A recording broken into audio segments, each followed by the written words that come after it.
Question number 7 ನೋಡಿ, ಅದ್ರಲ್ಲಿ ಏನ್ ಕೊಟ್ಟಿದ್ದಾರೆ ಅಂದ್ರೆ ಒಂದು ಬುಕ್ ಇದೆಯಂತೆ. ಆ ಬುಕ್ ಅಲ್ಲಿ ಟೋಟಲ್ ಆಗಿ 180 ಪೇಜಸ್ ಇದೆಯಂತೆ.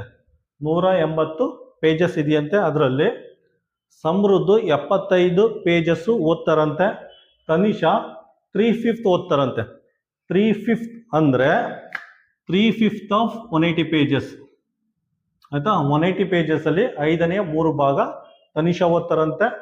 ಸಮೃದ್ಧ 75 ಪೇಜಸ್ ಓದ್ತಾರಂತೆ. ಕ್ವಶನ್ ಅಲ್ಲಿ ಏನ್ ಕೇಳಿದೆ ಅಂದ್ರೆ ಯಾರು ಎಷ್ಟು ಪೇಜಸ್ ಜಾಸ್ತಿ ಓದ್ತಾರೆ ಅಂತ ಕೇಳಿದರೆ ಆಯ್ತಾ. ಅದಕ್ಕೆ ಏನ್ ಮಾಡಿ, ಇವ್ರದ್ದು ಡೈರೆಕ್ಟ್ ಆಗಿ ಕೊಟ್ಟಿದ್ದಾರೆ 75 ಪೇಜಸ್. ಇವ್ರನ್ನ ಕ್ಯಾಲ್ಕುಲೇಟ್ ಮಾಡಿ. 5 1s 5 3s 5 6 3 ಇಂಟು 36 ಆಗುತ್ತೆ. ಮಲ್ಟಿಪ್ಲೈ ಮಾಡಿ 108 ಪೇಜಸ್ ಆಗುತ್ತೆ ಆಯ್ತಾ.